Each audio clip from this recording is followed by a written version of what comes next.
So yan, good morning, kamusta na?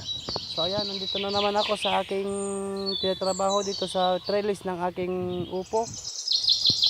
So mag-isa ko ngayon lang dito guys sa aming garden. So yung asawa ko ay andon sa public market sa bayan ng Dupax del Norte. So ayan, nagbebenta siya ngayon doon. At tinulungan ko siya kanina na nag-display. So ito yung mga nangyari kanina guys. Mga 3 AM pa lang andun na kami sa bayan ng Dupax del Norte dito sa public market nila. At ito na nga, tinulungan ko yung aking asawa ng mag-display. Ito na yung aming sili na sarili naming tanim na pinitas kahapon ng aking asawa. At nag-angkat din kami ng kalabasa at kamatis ang dagdag dito sa aming sili. At meron din kaming talbos ng ampalaya at talbos ng kamote. Ayan guys, medyo madilim-dilim pa dyan. Nagahan namin para makabalik ako kaagad. Pagkatapos nun ay bumalik na ako dito kaagad dito sa aming garden para ituloy itong aking tinatrabaho guys. Dahil lumahaba na tong mga upo natin, so kailangan ng pakyatin, so kailangan matapos ko to. Ang gagawin ko ngayon dito guys ay maglalagay ako ng pangpatibay dito sa ating mga poste. Kung ito ang gagamitin ko, ilalagay ko lang dito sa tapat-tapat nitong poste na to. At ilagay ko lang dito guys tapat, at lalagyan ko na ng tie wire para tumibay yung ating trellis.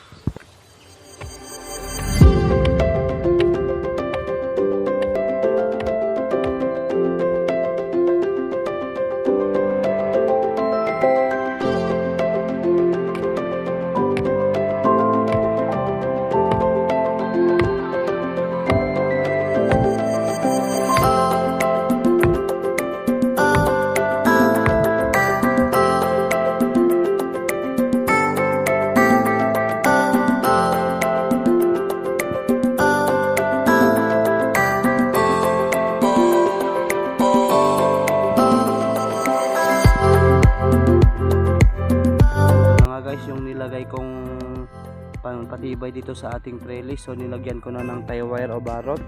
So ayan, nilagay ko na rin dito sa may poste para tumibay pa. So lahat niyan dito guys sa poste na dito sa gilid-gilid, sa magkabila ang gilid ay nalagyan ko na ng ganitong tie wire para tumibay. So susunod ko naman guys yung sa gitna naman na. So ayan, lalagyan ko na naman na sa mga taas ng mga trellis natin, mga pasok natin ng barot.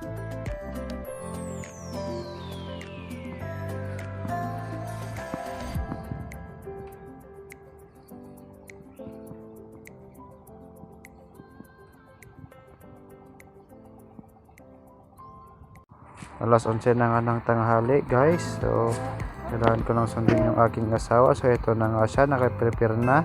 At ito na yung mga hindi na ibentang mga paninda niya. Matumal nga daw ngayon dahil mas marami pa silang nagbenta kaysa sa mga bumibili. Talagang ganyan ang buhay. Minsan natatalo sa oras dahil walang napagbentahan, minsan naman ay nakapag-ubos. So yan ang buhay ng isang tendera, minsan swerte, minsan malas. Pag minalas naman, matumal ang benta, kaya binabagsak na lang ang presyo, may balik lang ang puhunan.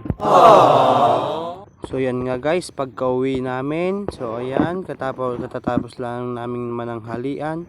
So bago kami sumabak ulit sa aming garden, so ayan, nagpahilot muna ako dahil sa sobrang sakit ng ulo ko, ay pinamasahe ko muna sa aking asawa at pinahilot. So ayan nga mga kasipat, mga tiyaga, andito na naman kami sa aming garden. So ayan, kasi sasama ko na naman yung aking asawa at itutuloy na mamimitas ng aming sili. So malawak-lawak pang pipitasan tong aming sili, unti-unti lang dahil siya lang muna ang namimitas dito. So ito nga pinipitas niya ngayong mga kasipat, mga tiyaga, ipapa-enbat namin, babagsak namin ngayon sa enbat. At abangan ko naman, itutuloy ko na ang aking gagawin doon sa aking parsa ng aking tabungaw. Ito na nga yung aming gagamitin mga kasipat, mga tiyaga, tie wire na ginamit na namin noon nang nagtanim kami ng tabungaw ulit o upo. So ayan nga, hindi nga natin maiwasan na magkabuhol-buhol. Isipin ko na lang na parang ito na sa yung jowa ko na hirap intindihin at ako na lang ang umiintindi hanggang sa dulo, hanggang ito ay maayos. So ito na nga mga kasipag mga katsaga ang nagawa ko ngayong maghapon. At palapit nang matapos ang ating parsa dito sa ating tabungaw. At unti-unti nakakaintindi na rin yung aking jowa. At sa susunod na video ko mga kasipag mga katsaga ay ipapakita ko sa inyo kung paano ko ipapaakyat yung ating mga tabungaw. At konting hiling lang mga kasipag mga katsaga na wag mapakipollow nyo po ang aming Facebook page at pakisubscribe na rin po ang aming YouTube channel. So bye bye!